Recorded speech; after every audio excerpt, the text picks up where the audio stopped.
So welcome back. This prop you have given a grid. This is a grid. So you have two oceans. One is Pacific and another one is Atlantic. So this grid is a kind of island. So Pacific Ocean is situated to the north and the west, and your Atlantic Ocean is situated to the east and south.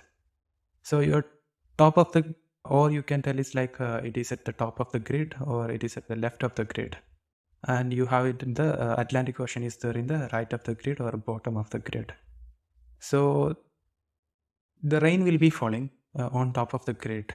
So the cells which are connected to Pacific Ocean will have a flow of water from cells connected to Pacific Ocean will have some flow of rainwater from that cell to the ocean.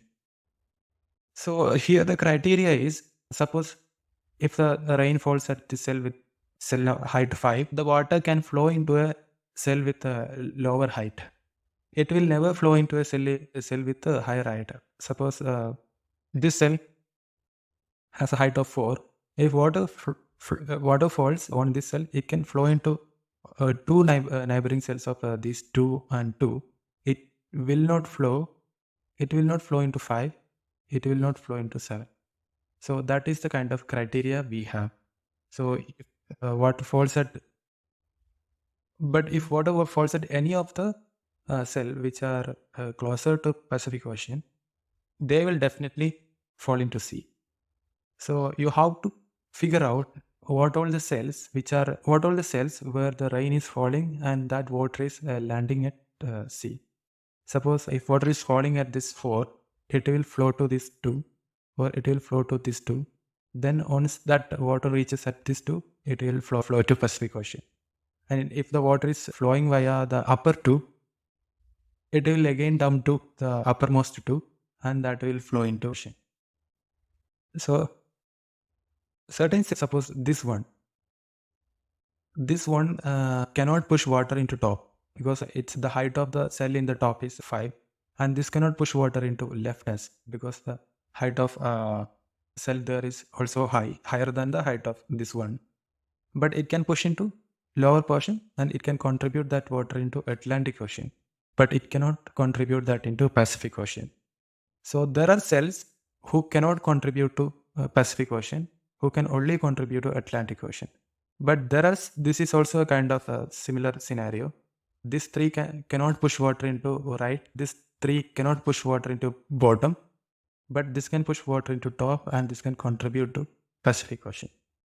But the cell number 4, let us take this cell. This cell can push water into 3, the upper 3. This cell can push water into right side 4. So both of that water, if it is pushing into right 4, it will reach at Atlantic Ocean. If it is pushing into upper 4, it will reach into Pacific Ocean. There is nothing like the lower height will get water or any of such criteria. If the height is equal or lower, there is a possibility of water flow into that direction. So the question is, you have to figure out cells which can contribute to both Pacific and Atlantic Oceans. So how will you proceed with this problem is like you will do a kind of searching. Initially, you will start exploring from the points which are directly connected to oceans. Suppose you want to mark all the cells which can contribute water into Pacific Ocean. So obviously you have all the cells which are connected, which are there at the top of the grid, definitely contributing to Pacific Ocean, and all the cells which are at the left of the grid will be definitely contributing to Pacific Ocean. So you will do a depth first search. Suppose you are taking this one, you will have some visited array where you will be marking, if you start exploring from this one, what all the cells which can be attained means which can be connected, or from those cells this one can accept flow of water, it will mark as a true for Pacific Ocean. For example, this one can accept water from 2, so it will be marked as true. One is obviously a true, and it will reach at this cell when it during the depth first search. So it will mark this cell as true, and then it will mark this cell as true. So this cell is marked as true, this cell is marked as true, and this can mark this as true, this can mark this as true, and this can mark this as true, and 4 will mark 5 as true, 7 as true. Yeah, 7 will mark nothing. If you are exploring 6, it is obviously connected to Pacific. It can mark 7 as true if it has not visited by any other cell on top previously. But the same thing, it can mark 5 as true, because if 6 is the first cell which is exploring this 5, then it can mark as true. So there will be so many cells in the grid which are marked as true, which will be contributing water into Pacific Ocean. The same thing you can do for Atlantic Ocean as well. There will be so many truths which are marked at the grid of Atlantic Ocean that represents those cells are contributing water into Atlantic Ocean. So together, when you compare both grids, the grid which belong to Pacific Ocean, the grid which belong to Atlantic Ocean, if for a given cell, if it is marked as true for both Pacific and Atlantic Ocean, then that cell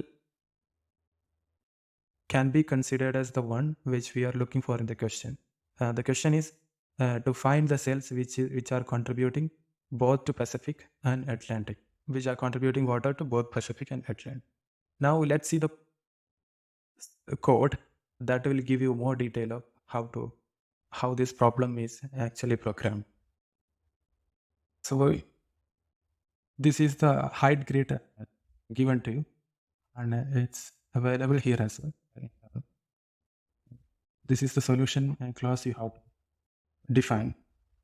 So how you will go with this is you have to explore the edges.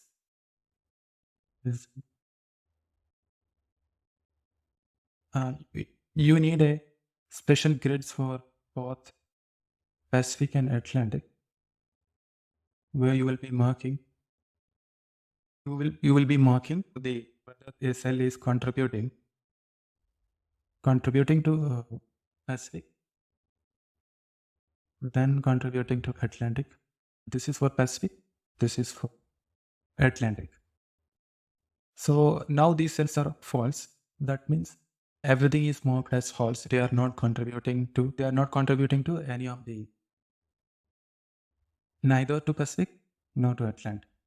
Now you have to we are exploring from 0th row to bottom row. So when you flow over rows, when you flow in this row, you can explore this one and this edge, both edges. For both edges, you have to mark 0. Top is Pacific. Grid is required. For this will be like n-1 I Atlantic, because this is a left edge. It is connected to Pacific. This is the right edge which is connected to Atlantic. Once you explore that, you have to explore the top and bottom edges as well. So this will be the top edge which is connected to Pacific. This is the bottom edge which is connected to Atlantic. Now let's define the DFS before proceeding into the final solution drawing. We have DFS. You need an I index, you need a J index. What else you need? You have this grid over there. Now you have the detail you require. Now just check how you simply have to. Sorry, you need this Pacific and Atlantic, either Pacific or Atlantic. One of the visited array. You have to pass it as a reference. So once you have the reference, you can mark that as visited and check, is it possible to visit the neighboring cell or not. If I-1 greater than 0 and equation of visited of I minus 1 and j. If the left cell has not yet visited, and the height will be given grid I minus j greater than or equal to current cell. Grid j. Then visit it. J visited grid. This way you can visit the left, and now you can do the right and try top and bottom. Right, it will be like I plus 1 less than m less than n. Be right. You have to change the you have to populate the corresponding changes all over. Now you need j minus 1 is the top, then j plus bottom. Populate the corresponding changes. Minus 1, j plus. Okay. So it's like, yeah, you have to change here as well. This is j plus j minus 1. So j minus 1 greater than 0, j plus 1 less than m. Yeah. This shall mark all your grid. Oh, what's the flop? Okay. Setting a step.